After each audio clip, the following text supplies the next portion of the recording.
Awesome. Thank you all. Are you excited to be here? Right? Hey, I didn't really hear anything. Are you guys excited to be here? Yeah, there we go. All right. So I like to jump into these things right away with some collaboration. So we're going to do an exercise actually to start out. So what I want you to do is I want you to find a partner. Could be a neighbor, someone right next to you, ideally someone you don't know. And I want you to introduce yourself. Share a little bit about yourself, who you are, what you do, that kind of fun stuff. But I need you to answer 2 questions in the process. First question is, from your experience, what's one benefit of remote teamwork? I'm not talking about work, I'm talking about teamwork. And also, what's one challenge of remote teamwork? All right? So I'm going to give you 3 minutes, find your buddy, have that conversation, and then we can talk about it. Go for it. What's one benefit? One benefit, flexibility. For those coming in, find a buddy, answer these questions. Let's get to know each other. This is what this is all about, right?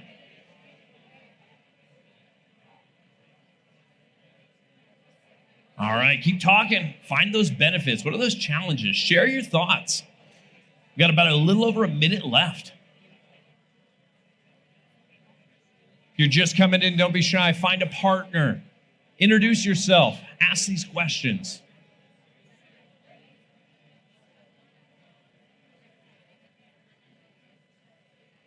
All right, clap once if you can hear my voice. Clap twice if you can hear my voice. Clap 3 times if you can hear my voice. Clap 4 times if you can hear my voice. They're still talking. There you go. There you go. Awesome. Thank you for coming back in. I love that because it works both with adults and with children, both ways. So here, I want to hear about some of the things you talked about, and I just want you to shout it out. So when we talk about the benefits of remote teamwork, what are some of those benefits? Just shout them out. Diversity. What other things? Say that again. Flexibility. What else? Freedom. All right, how about some challenges? What were some of the challenges of remote teamwork? Say that again. Communication. What other ones? Promotion bias. Time zones, right? Oh, that's a near and dear one to me. So these are things that, again, in teams we deal with. And so a lot of what I want to talk about today is going to be around the team-centric angle of remote. So let me tell you a little bit about myself. So I actually started my remote journey in 2019. I started with an organization, and from there, I was nervous. I was excited at the same time. I was joining a team of about 30 people, all over the world, all different time zones. And let me tell you what, it was an amazing experience. I mean, these were my people. These were the folks that I just loved coming into work every day. We supported each other. We thrived with each other. And honestly, we were in the middle of a pandemic. We helped each other survive that. And it was one of those things where I thought, man, if this is what remote work is like, I want more of this. This is great. So for me, this is definitely one of the best teams I've had a chance to work with in my career. And so I kept the good times rolling. I went and I joined a new team a little later on. And this was a smaller team, 4 or 5 people on this team. But it was with a bunch of veterans from my organization. People have been around the block. They know how we work and essentially how we work in a remote way. And the cool thing was we had a mission. We had a great mission. We had support from leadership. We had freedom to do what we needed to accomplish that goal. Coming from a corporate world in my past life, I thought, wow, this is a dream. This is everything I wanted. And I was right at some level. It was a dream, but it was actually more of a nightmare kind of dream. Time zones, I heard that. Such a challenge for us. We couldn't figure out how to collaborate. We couldn't figure out how to communicate. We had a goal, but you know what? We weren't aligned on the outcomes. We kept missing each other along the way. And although we wanted to be that dream team of distributed teamwork, we were ultimately just a bunch of individuals. And as someone who's always focused on teamwork, focused on how we work better together, honestly, I cringed every day I came in. I was like, oh God, what the hell are we doing wrong here? Like, there's got to be something better. Like, what can we fix? I just kept going back to that old adage, the cobbler's kids never have shoes, It's like, we know how to do this, but we don't know how to do this. And it took some reflection to actually eventually find out that the reason why we weren't successful within this group had to do with the fact that we didn't have intentional ways of working for our distributed team. We are 4 or 5 of us.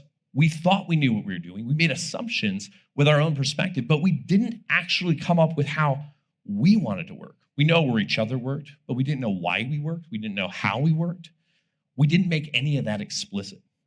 And so it's because of scenarios like this that I've kind of taken a little bit of a controversial stand in that, honestly, I don't give a shit about remote work. I actually think that I'll never work in an office again. I don't want to. But the problem is based on my experience, whether I'm in the office or I'm on remote, I can have good teams and I can have bad teams. And the thing is, I actually care about something else. I care about distributed work, and there's a difference. So to me, remote work is very much about the individual. It's about giving ourselves that freedom, that ability to go and live our best life. Distributed work, on the other hand, is saying, hey, we're part of a system. We're one of many. We got to figure out how we work together, because that's the thing that falls apart. Yeah, well, we could be living our best life here in Lisbon, working from the beach, but if we log into work and just dread it every day because this team of mine, it's just not working, are we really living our best lives? Now, the thing is about distributed work is it's not a sexy thing. Remote work is sexy. We hear about the battle for remote. It's almost like this David and Goliath thing that's going on right now. Every return to office memo we see out there, it's one more thing saying, check out, we got to fight for the little guys, got to get that remote going. And the thing is, we hear about that from a lot of other trends too. Things like that great resignation that we're still kind of going through. We heard about this from Ryan, quiet quitting, bare minimum Mondays, try less Tuesdays. I can't wait to see what Wednesday brings us at this point. But the thing is I'm not saying these aren't real, because they feel real, right? They feel like we're actually being impacted on these. What I'm saying, though, is that these aren't the trends in modern work we should be focused on right now. These aren't the things that are actually guiding us. To me, they're actually more of lagging indicators or lagging trends. They're the outcome of things that we actually should be focused on. And I know this because at Atlassian, we've spent a ton of time focusing on teamwork. Now, many of you know us for our products, things like Jira, things like Confluence, things like Trello. I saw that on Ryan's slide, so excited to see that. But the thing is we've been obsessed with this idea of teamwork since the beginning. And it's not just how teams work, but what's holding teams back, what's pushing them forward. Kind of going back to our mission statement, honestly, how do we unleash those teams? And we care so much about it that we've actually invested in our whole research team to go out to the world and find out, how do teams work? What are the things, what are the ingredients out there? And they're not just looking at Atlassian customers, they're looking at the ecosystem. And the cool thing is we've actually taken their data and we've started to publish it out online. And we put it in what we call our State of Teams report. Now, this is a biannual report that shares insights, essentially what we're learning out there in terms of how teams are working. It focuses on all sorts of topics, one of them being this idea of team health, which is really important to us. Team health for us is made up of a couple attributes. It's a connection between things like engagement at work, performance at work, that culture, that environment we work in, as well as sustainability. Our latest reports are also showing that it's not doing so hot right now. Team health, right now, 13% of teams are actually considered healthy. That means these are teams that are actually hitting that mark. And the worst part about that is it's going down year over year. Now, we also went and we looked at some of the trends. We wanted to find out, how do the trends work? Are there merit to those, or is it just fluff out there? And so one of the things we decided to look at in 2021 was this idea of, all right, remote work, hybrid work in office. Does it have an impact on this idea of team health? And you know what we found? Now you're going to know what it found. There we go. No impact. No real impact. Honestly, a hybrid team and a remote team, yeah, they're a little bit more healthy, but by all means, it's not significant. It's nothing that's saying, wow, this is the thing. This is what solves it. And it just goes back to my point earlier. Remote work seems like it is the trend to focus on, but is it really resulting in better teams? Which in the end of the day, that's what gets shit done. And so for me, that's kind of what I want to talk to you about here. So we run this report, and there's great trends that we pull out every time we run it. And so I want to share with you essentially the 3 key trends that I've actually seen out of our report that I think are the most fascinating. I think are the leading trends that we need to focus on that'll actually fix things in the long term.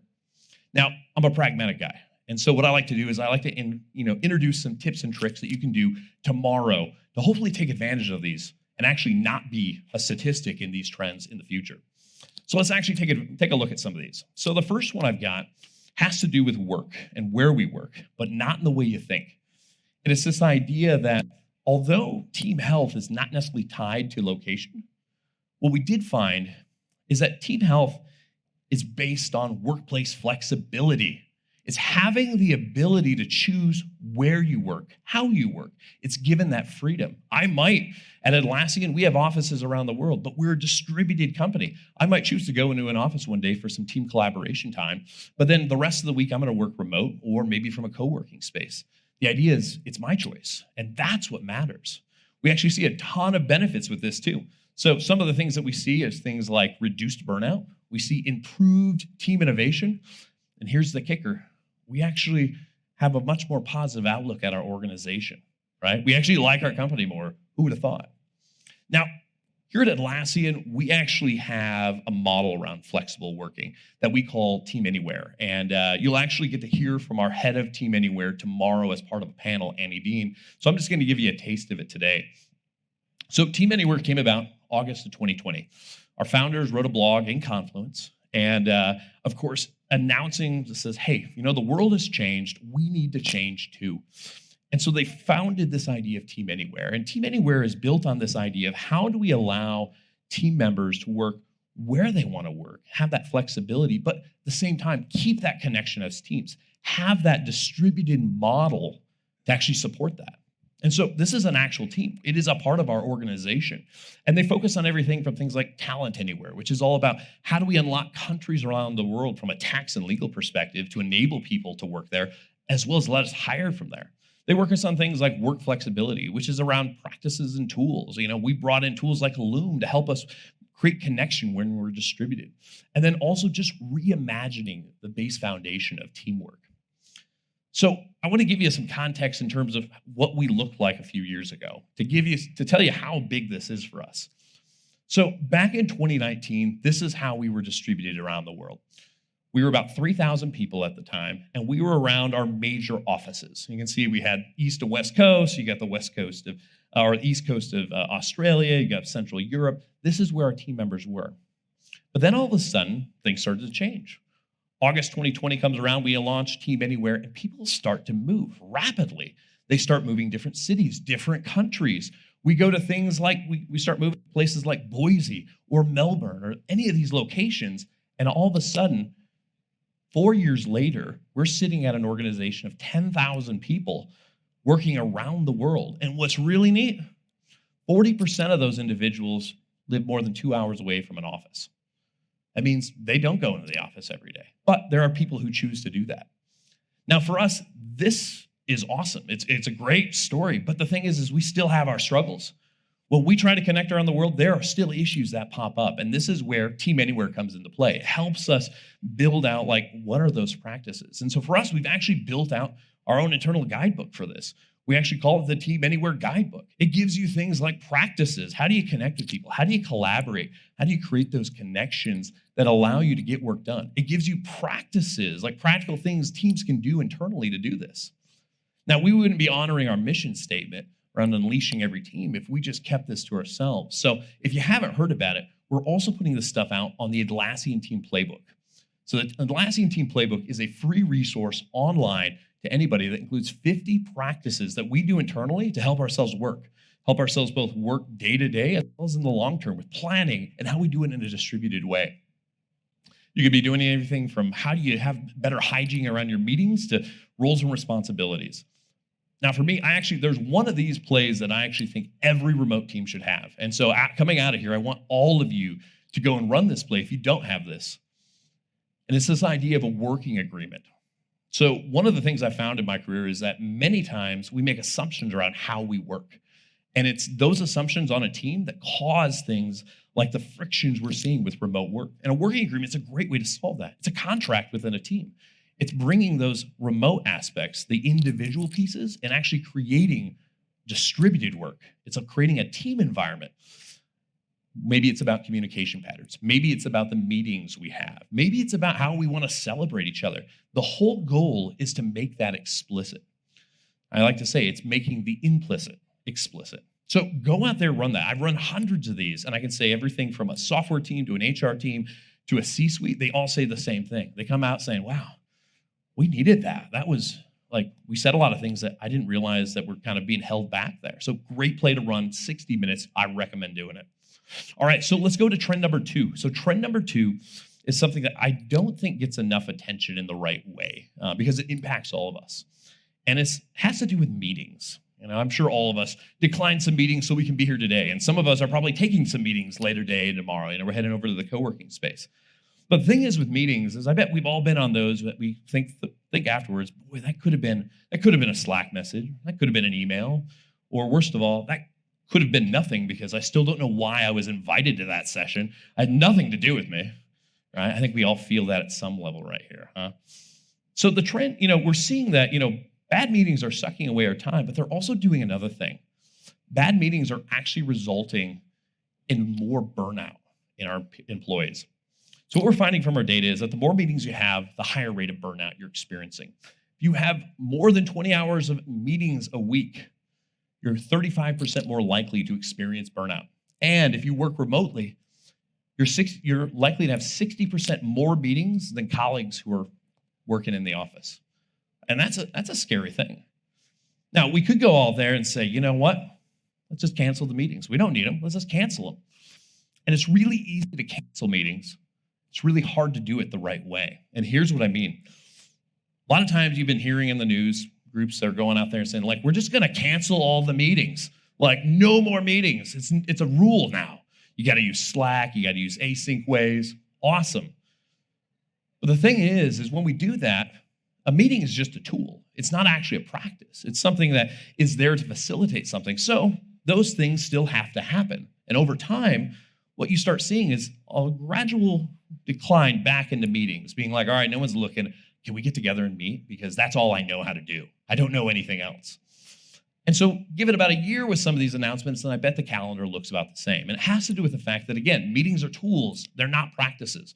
We actually have to change the way we get that work done to actually eliminate meetings. And let me give you a story about what this looks like. So I was working with a customer of ours, a big telecom customer in the US, and they had this big meeting. I think 50 people, senior level people, they get paid a lot of money, coming together for 2 hours every Friday, and 1 or 2 people are talking. Kind of look like this, It's this big room, everyone's getting together. And this was an in-person company too. And the thing was, the main facilitator said, oh, this is a good meeting because I got to share a lot of information. I got to make sure everyone knows about stuff. But then you ask the participants and they're like, this is a waste of time. Like, I hate being here. This is not the way I want to spend my Fridays. And so I sat in on a couple of these meetings because I work with our customers to help them with these practices. And I sat down with the facilitator and says, hey, I think we can try some things to change this up. The first thing we did is we said, you know what, there's a lot of information that gets shared here that I think we could probably do more async. Let's establish some practices, some policies around types of information that we share. Saying, hey, corporate announcements, those should go on a blog somewhere. If you have other more non-pressing needs, share them out through a Confluence page. Do something like that to be able to get the information out there. Now, if you have a topic that you want to talk about that actually needs discussion, you actually want to do stuff, what we need to do is we need to have a structured way of bringing it in. We have to have dedicated time. Wait, we need an agenda, right? Novel. This was literally a meeting that they didn't have an agenda. It was all in here. It says, let's be explicit about this. And so we did. We set up the agenda, time boxes, speakers, topics. And after trying this out with these kind of things for about a month, we started to see some things happen. First thing that happened is that 2-hour meeting turned into a 1-hour meeting because guess what? All of a sudden, we got much more intentional with our time. Those announcements weren't being talked about, and then those time boxes were being honored. All of a sudden, we're getting through our topics in time. It's awesome. But then another thing happened. Half the participants stopped attending. Now, sometimes you might be like, well, isn't that a bad thing? It's like, no, it's actually a good thing because half the participants didn't have to be there. What was happening before is these individuals would go in and they'd come to the meeting because they didn't know what was going to be talked about. And they didn't want to be the person where the senior leader said, hey, where's so-and-so? I want to talk about X. No one wants to be there in that spot. And so now that we're sending out an agenda beforehand, all of a sudden people are going through and says, oh, do I need to be here? No, I don't. And thus we're saving their time. Now, I'm not saying we beat the burnout problem with this company, but what we did do is we made their Friday mornings a whole lot better. Now, the thing is if we would have just canceled this meeting, I can guarantee you that in 6 months later, that leader, that owner of this, would have found some way to bring it back because they didn't have a need that was being satisfied. They didn't change their practices to solve the issue. Now, if you're struggling with any sort of practices around your meetings, I do want to give you another resource you can try. And so at Atlassian, we've gotten really intentional about how we run our meetings. I mean, that's what we share with our customers. And so we actually put out a free course on YouTube. You can go out there, it's 30 minutes, and it just shares a bunch of tips and tricks for how you can run a better meeting. Because honestly, like simple things like that are what changed the world. And so for us, it'll share with you everything from how do you prep to how do you take down and all the things in between. So great facilitation tips. If you take this and use it, I'm guaranteeing you that the attendees in your meetings are going to thank you at the end of the day. All right, so let's go on to the third and final trend here. And this is an emerging trend. This is one that the data for this is brand new. It hasn't even been released yet, so we got to keep this on the DL. I don't want to tell my boss that I'm sharing this out there. And it has to do with what I would consider the underpinning of work in general. And it's this idea of engagement. And the finding we're having here is that without engaged workforce, nothing else matters. Nothing. Freedom to work wherever I want. Nope. Good salary. Nope. Engagement is what matters. So when we actually started doing the research around this, we gathered a bunch of data points around what did people like and what didn't they like about their remote working. And we had some findings. So from this, we had a number of downsides that people were reporting back about their experience on remote. And it was a lot. Things that worried us, things like, rated their culture poor, things like, they felt more likely to quit. I mean, they didn't have a work friend anymore either. These are things that as a distributed first company, we were concerned about. And we thought, well, this doesn't seem right. Like, this can't be what we're seeing. And so we said, let's look at the data. So we worked with our PhDs, those scientists. We said, let's look at this data and find out what might be resulting in this. And so one of the ideas came up and says, well, what if we looked at engagement? This is one of those 4 attributes, remember, in team health. And we said, well, what if we controlled for it? What if we said, what would the downsides be if we didn't, or if we're only engaged employees? What would those be? So we ran the numbers. And that's what we found. There's no glitch on the screen. They all went away. If you were an engaged employee, you didn't experience or report back any of those issues. It blew our mind. We were like, yes, because guess what? I think intrinsically, we all know this. We all know that if you're engaged, all of a sudden, you're feeling the love at work. Now, the thing that we found that actually brings this out the most is the simple thing of connection. Connection is that mortar that is the cohesion for our alignment within our teams, the thing that brings us together. And for Atlassian, we actually have been focusing on this for the last 12 months. And one of the things particularly here we rolled out last fall is this idea of a program called intentional togetherness. So intentional togetherness is just that. We want to be really intentful about the time we spend together. And we want to be it as humans. We want to do things, whether it be remote or in person. We want to get to know each other on a personal level. And maybe you're an Atlassian team and you want to get together in person and do something. Awesome, we'll support you. Maybe you want to get together for a virtual happy hour. Awesome. Or maybe for me, like I'm out of Detroit, Michigan. I have about 20 Atlassians in my area. We like to get together for drinks every now and then. I'm connecting with my fellow colleagues. The whole idea is that connection. Now, one of the teams I've worked with, my current team, we actually got together in Sydney, Australia for some intentional togetherness earlier this year. And 4 days, and you want to know what we did? We got to know each other. We took long walks around Sydney Harbor. We ate a ton of food. Yeah, we did a little bit of work, but we focused on the things that are hard to do when you're remote. It's building relationships and trust. And the benefits from that time together have paid spades since we've left. We're more connected as a team. We're more aligned on our goals. And honestly, I feel more invested in my team members than ever before. And the thing is if you're struggling with this, if you're struggling with this connection, it doesn't mean you have to fly everyone to Sydney to spend 4 days gallivanting around. You can do little things. And one of the things I want to share with you is this idea of a user manual. It's another one of our plays out of our playbook, and it's probably my favorite play because I think it brings this connection to life. And the whole idea is it's getting your instructions out there. We share about how we work, what are our hours? Where do we live? How do we like to give feedback? But we also share how we live. What am I passionate about? What do I love? What do I hate? What pisses me off? What are the things out there that people should care about? And the idea is you build these out and then you go share them with each other. I actually have teams that they'll do this and they'll build out their user manuals. They'll put it on their homepage. So that way when new team members come, all of a sudden they say, oh, cool, I know who Joe is, or I know who Jane is. I can learn about these folks. And so for me, if you want to build connection, it is as simple as spending an hour filling out a user manual. All right, so I'm looking at my time and it says 0 at this point. So I know Danny's gonna be coming up to the stage. Where is he? Yeah, he's gonna be coming up soon. So I need to close this thing out. I thought my mic was getting cut there for a second. I was like, oh man, this is like the Oscars. So the thing I want to leave you with is I don't want us to be a trend here. And what I mean by this is that a lot of times you go to these events and you get super excited, you're jazzed, you're like, man, this is awesome. And we go back and we do jack about it. We don't change the way we work, and that's dysfunctional. We know what we've got to do, we're not applying it. It's me deciding this morning not to go to the gym when my alarm went off. That's dysfunctional. So don't be like that. And so what I want you to do is I have an ask for you coming out of today. I shared with you 3 things you can do. 3 things you can do tomorrow or Thursday or Friday, whenever you get back to your team. And I want you to pick one of those to do. So you can go build a working agreement with your team. Take that hour, figure out how you become intentful about how you work in a distributed way. You can go out there and watch that course on better meetings. It takes 30 minutes. You could probably do it in your cab ride to the airport if you're flying out. Do that and make that next meeting a little bit better for your team members. Or create your user manual. Share it out with the crowd. Share it out with your team. So that way, all of a sudden, people feel comfortable exposing a little bit about themselves and connecting. And remember here, y'all, you're the key to making this happen. This is why we're here. We're the ones that are going to help. No one else is coming. No help is coming. We are the help.